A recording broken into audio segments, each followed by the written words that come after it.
If you remember the story from earlier this year, Reggie Bush, former Heisman winner, Heisman Trophy revoked, receiving his Heisman Award back, the reasons behind it, all of the litigation that's been going on in college sports for the past few years now. Well, we're going to be talking today all about NIL, what it is, and how it's affecting our sports and our culture. Let's get right into it.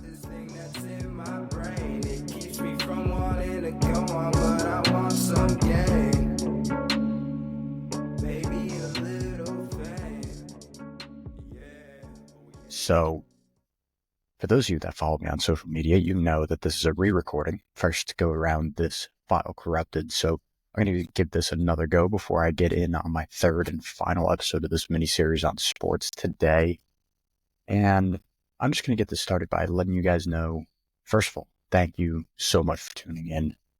Could not be more grateful for you guys. And if you enjoy the episode, enjoy this series, go leave a like, go watch the rest of the episodes in the series, and have a look at the rest of the show. If you enjoy it, I really appreciate it. If you're waiting for our regular content, that'll be out next week. Without any further ado here, NIL, name, image, and likeness. What does that mean? Well, I'm going to first try to explain using my own story. So, and I'm sure for many of you, if you all grew up, if you played sports, or if you're any of my friends who I grew up playing sports with, you know, when we went through the system, you were allowed to receive a scholarship. And depending on the type of school, I know for my case, it was a JUCO or a county college, however you want to term it, you can't receive athletic scholarships. So the only way that you could receive a scholarship as an athlete from this program was to get it through your own merits as a student, an educational or a grades-based scholarship, academic scholarship. And that was the way it was. If you went to a big D1 school, you might be able to get an actual sports scholarship or an athletic scholarship. And in that case, you're getting paid literally to play in a way. And now, name, image, and likeness, NIL has taken over the scene, and it has become a way, it's almost entirely, when we're talking about the game of football, and it has taken away the bad name and the bad stigma that goes along with paying college players and recruitment. It's a real change to what we grew up with. You know, when we grew up, not that I knew too many people that go D1 for football, but I did know some people that were trying to go to college for football. Some of them ended up going.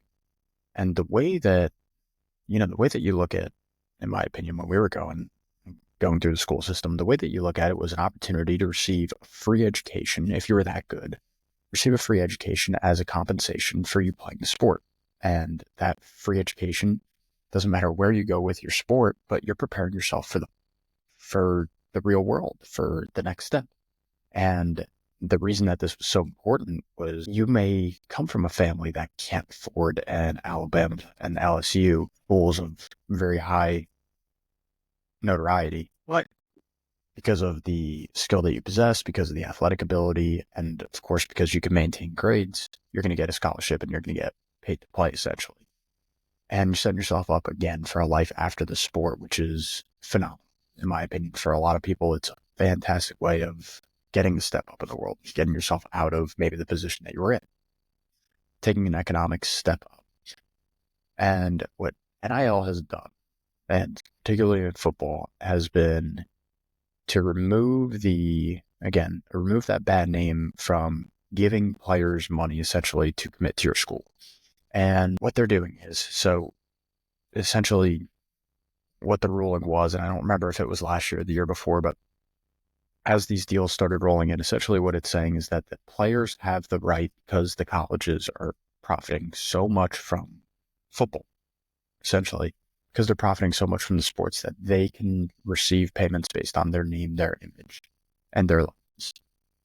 That being said, that means that that means that the colleges themselves can use them for advertisements and display the name, display the jersey, all that stuff, sell the jerseys, they can get a cut, all this stuff, essentially, again, just to take what was in the back room that nobody talked about and just bring it out in the fold. Again, bring back to that story that I used to intro the show with Reggie Bush. The man got his Heisman back because he was just taking money in the same way that these kids are taking money nowadays, just trying to keep himself afloat. And so The problem with NIL comes, in my opinion, when you're talking about conflagration of what being a student athlete is and what being a professional athlete is. You are now essentially allowing the top schools in the nations, the ones that have already been generating the most income or revenue from these sports, and allowing them to reinvest into players as their top recruiting strategy rather than implementing a real recruiting strategy, putting up, great facilities and making sure that the kids actually want to come there for an education and the team bonding. That's kind of a soft way of putting it, but putting together a team culture that is all about winning. No, it's about who can pay the most. You're going to see the Alabamas in the world, the LSUs, the Texases, the schools in California, right? You're going to see these massive schools just continue to pile up on recruitment with their dollars. Now, the bigger problem that I see, and I was talking about this with a good friend of mine, the problem that I see with the whole NIL thing is that, number one, it's very football specific because football is the number one driver in college revenue at this point, especially when you're talking about big schools. College football is number one. And the second thing that I see the problem with is that not only is it specifically college football, but it's also quarterbacks playing college football. That is the number one recipient of almost the entirety of NIL deal money. And when I was going to look this up, I was curious because I just wanted to see where it was at in terms of how many quarterbacks, how many running backs, how many receivers are receiving NIL deal money. And the top 10, the entire list of top 10 was QBs except one player. And the only reason that one player was not a quarterback, but was as highly paid, actually second highest paid of all of them in the past year, the only reason he's on the list is that he plays both sides of the ball. They called him the Shohei Ohtani of football, and essentially playing offense and defense at the same time for the same team. It's unbelievable. All of the money is flowing to the number one position, and in my opinion, you are leading players to make a rash decision to head towards offensive positions, head toward playmaking positions, and ditch the defense, ditch the special teams. And to me, it's just going to degrade the game just over time. Now, it's going to be interesting to me to see if schools are going to continue to funnel money into these NIL deals, trying to start getting, baseball players, hockey players, start getting wrestlers, stuff like that, because I just don't see those sports pulling in enough revenue to justify spending money on players. So what you're also going to see is a huge imbalance in the sports. You're going to see a lot of people tend to go towards football if they think they can make money with it. And, it could be great. And I'm not against, I hope what you're taking away from this, and I hate to sound like I'm anti the worker, anti the student, because I'm not. My broader point is you're turning something into a business that I don't think was meant to be a business.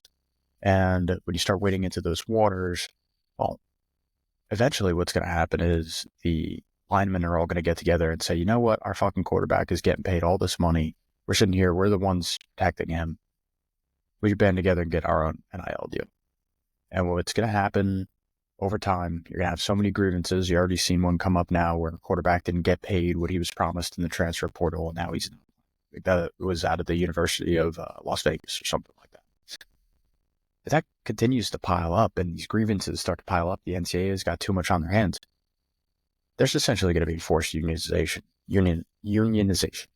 There's essentially going to be forced because players who are being put down, again, the linemen, the special teamers, the defensemen, all of them not getting paid, which is going to happen over the next couple of years, is going to come to a point where people are going to say, you know what, if you guys can't spread the bills out a little bit more and make sure that we're all getting paid and we're all getting satisfied, then you might as well scrap this whole program, which I think is going to be the head that it comes to.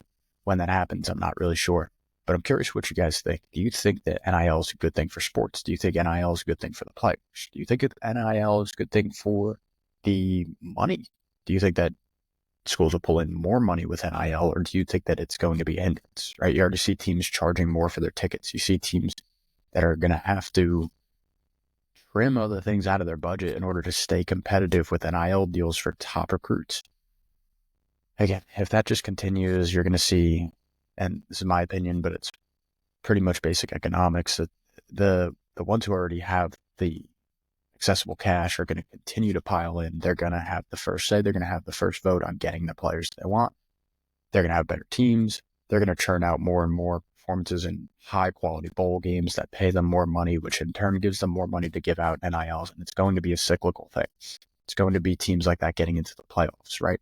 getting into the college football playoff newly instituted for the last 10 years now.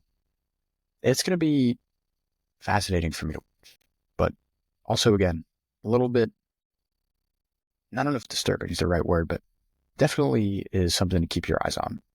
Does it continue to become a problem? Is there a unionization, which I think will definitely be coming down the road? And eventually, does it spread to other sports?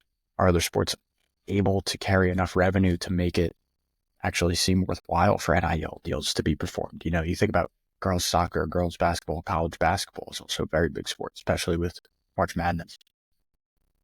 See what happens. Again, let me know what you think in the comments. Let me know what you think in the comments.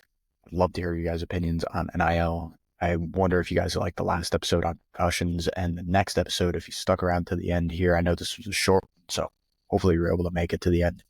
Next one's going to be on sports betting. I'm going to try to tie this all in together and kind of point out a few things that I think are issues with the entirety of our sports culture as a whole here in America. But for that's going to be episode 3. I hope you guys enjoyed episode number 2. What is NIL? And do you think it's a good thing? Let me know. Catch you guys later on. Peace. I want to be something, not nothing. Trapped inside my dream and I'm running away from these demons. But the feeling's so good, I'ma keep dreaming.